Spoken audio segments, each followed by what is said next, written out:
ओम ध्यानम नमः। नमस्कार दोस्तों, कैसे आप सब लोग। परम पिता परमात्मा हमेशा आपको खुश रखे, खुशहाल रखे। दोस्तों, हमारे शरीर में विद्यमान 3 मुख्य नाड़ियों में से आज जिक्र करेंगे हमारे शरीर की बहुत ही महत्वपूर्ण नाड़ी पिंगला नाड़ी के बारे में, जिसे सूर्य नाड़ी भी कहते हैं और इसे पौष्टिक नाड़ी भी कहते हैं और पुरुष नाड़ी भी कहते हैं। सूर्य नाड़ी हमारे शरीर की यानी राइट साइड में का जो स्वर चलता है उसमें विद्यमान रहती है। दोस्तों, मैं पहले ही बता चुका हूँ आपको। अगर आपको ईड़ा पिंगला को चेक करना है, बहुत ही आसान है। इसमें आप अपने हाथ को अपनी नासिका के अग्र भाग में रख के आराम से सांस लेके देखेंगे,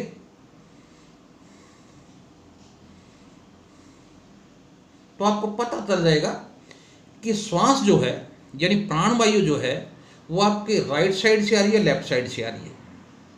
अगर ये राइट साइड से आ रही है तो आपकी पिंगला नाड़ी उस वक्त कार्य कर रही है, यानी सूर्य नाड़ी कार्य कर रही है। देखिए दोस्तों, मैंने बताया कि सूर्य स्वभाव होने की वजह से ये गर्म नाड़ी है और हमारे शरीर में इसका बहुत बड़ा महत्व है। अगर ये नाड़ी ज़्यादा शरीर में चले तो ये हमारे शरीर में कई तरह के नुकसान भी करती है। अगर ये लगातार दिन में 2-3 घंटे चलती रहे स्वर सूर्य नाड़ी, तो आपके शरीर में यानी गर्मी का आभास ज़्यादा होगा आपको।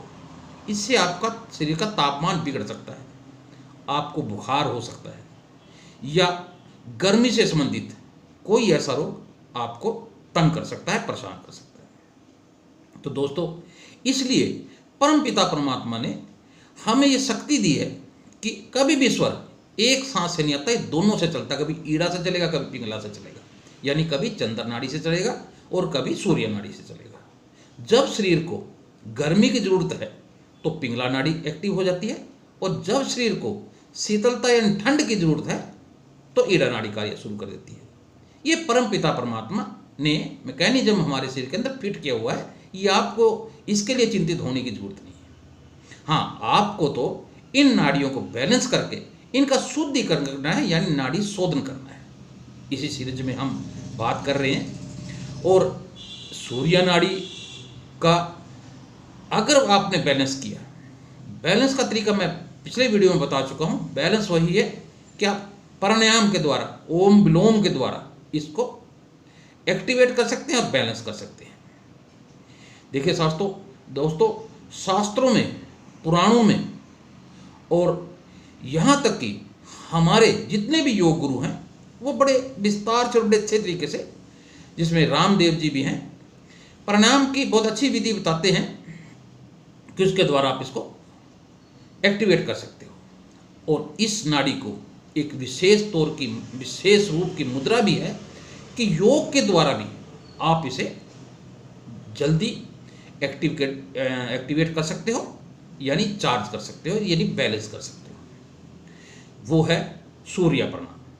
सूर्य प्रणाम में आपने देखा होगा कि कई शरीर की ऐसी मुद्राएं, ऐसा नहीं है कि आप सूर्य के सामने खड़े हो जाएं, हाँ उससे आपको फायदा तो मिलेगा, लेकिन अगर आपको इस नाड़ी को, सूर्य नाड़ी को एक्टिवेट करना है तो योग की कुछ ऐसी मुद्राएं हैं जिनको करके, यानी सूर्य प्रणाम उनको बोलते हैं, इस नाड़ी को जल्दी आप एक्टिवेट कर सकते हैं।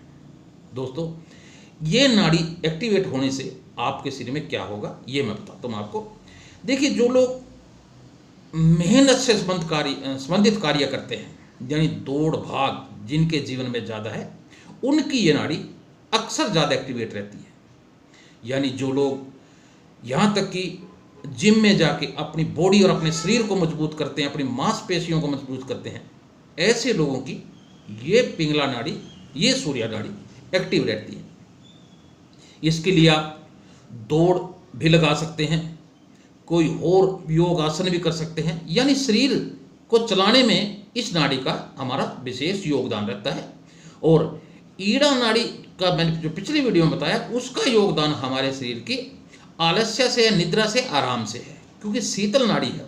देखिए दोस्तों, अगर उसका भी एक्टिवेशन बहुत ज़्यादा जरूरी है, अगर आप खाली व्यायाम ही करते रहें तो ये ज़्यादा, क्योंकि आप 1 घंटा कर लेंगे, 2 घंटा कर लेंगे, उसके बाद आपको आराम की जरूरत पड़ेगी, तो आप उस समय आपकी ईड़ा नाड़ी एक्टिवेट होगी। इस नाड़ी का संबंध जो है हमारी राइट साइड से है, और जो मैंने पिछले वीडियो में बताया था आपको कि 2 ब्रेन हमारे मस्तिष्क में लगे हुए हैं, और इसका जो संबंध है वो राइट साइड वाले ब्रेन से है। यानी ये आपस में जब ये स्वर चलते हैं, ये ब्रेन भी आपस में बदलते रहते हैं।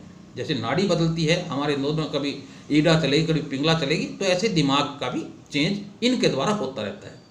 लेकिन अगर आप पूरी लंबी सांस लेके दिन में छोड़ें तो शरीर के अंदर आपका तापमान एकदम बराबर रहेगा। आप कोशिश करें कि जितना ज़्यादा हो ओम विलोम अवश्य करें, प्राणायाम अवश्य करें दिन में ज़्यादा से ज़्यादा, अगर आप इन नाड़ियों को एक्टिवेट करना चाहते हैं। और इसका सबसे बड़ा जो फायदा ये है कि जैसे अगर आपका स्वर सूर्य नाड़ी से चल रहा है और आप किसी काम के लिए किसी व्यक्ति के पास गए और आपने वहाँ बात की, और हो सकता है कि वो काम होने वाला नहीं था, लेकिन अगर ये स्वर उस वक्त आपका काम कर रहा है पिंगला नाड़ी का, तो 100% उसमें आपकी जीत होगी।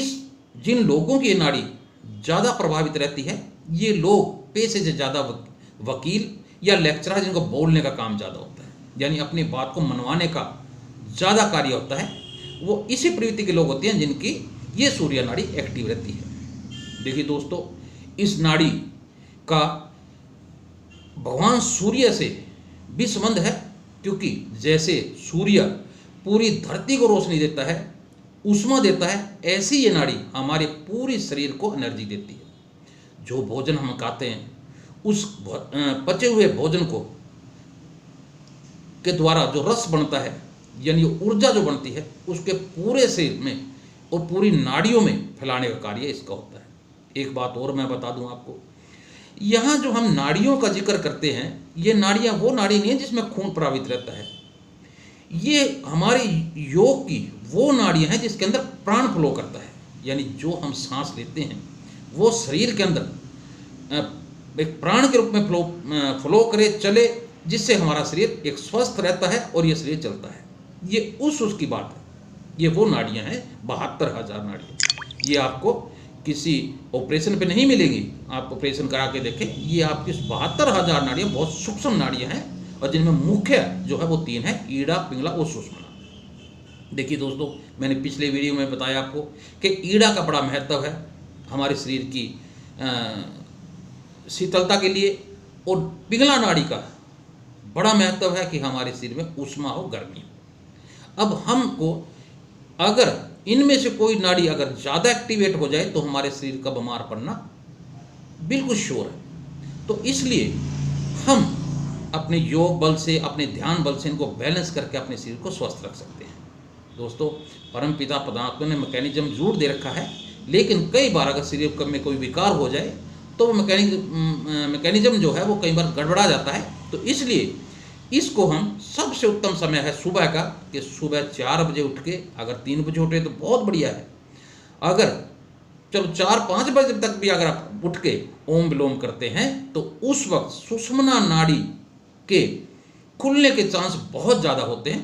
तो आप सुबह उठ के ओम विलोम प्राणायाम करके ध्यान में कम से कम 1 घंटा जरूर बैठिएगा।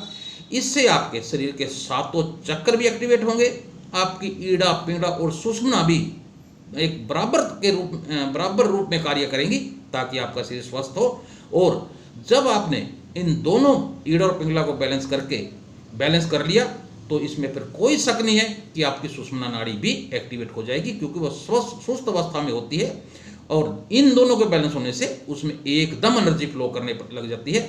और जैसे ही उसमें एनर्जी फ्लो करेगी, क्योंकि 7 चक्कर सुषुम्ना नाड़ी में विद्यमान है, और ये दोनों ईड़ा और पिंगला जो है इन 7 चक्कर से कनेक्टेड होती है।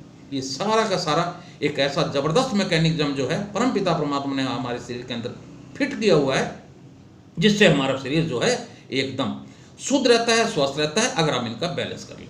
और दोस्तों, सुषुम्ना नाड़ी के खुलने से, इसका हम अगला वीडियो सुषुम्ना नाड़ी पे बनाएंगे, तो फिर आपके आज्ञा चक्र से सार चक्र को एक्टिवेट होने में कोई दिक्कत नहीं होती, और जैसे ही एक्टिवेट होते हैं तो आपको इस लोक से भी जो परे लोक है उसको समझने में ज़्यादा समय नहीं लगता। तो दोस्तों, ये मेरा पिंगला नाड़ी को लेके वीडियो था। अगर आपको वीडियो अच्छा लगे तो लाइक और शेयर जरूर कीजिएगा, और जो लोग मेरे साथ नए जुड़े हैं तो चैनल को सब्सक्राइब जरूर कीजिएगा। दोस्तों, आप मेरे वीडियो बहुत प्यार और लगन से देख रहे हैं, मैं इसके लिए आपका तहे दिल से शुक्रिया अदा करता हूं, बहुत धन्यवाद करता हूं। आप इस वीडियो को खुद भी देखिएगा, अपने दोस्तों को भी दिखाइएगा। ज्ञान और ध्यान दोनों की बातें इसमें हैं, आपको समझ में आएंगी, आपके जीवन का को सफलता से चले और कामयाबी आपको मिले। इन वीडियो में जो जानकारी है उससे आपको फायदा मिलेगा। तो परमपिता परमात्मा आपको खुश रखे, खुशहाल रखे, मैं ऐसी कामना करता हूँ। ओम ध्यानम नमः। नमस्कार दोस्तों।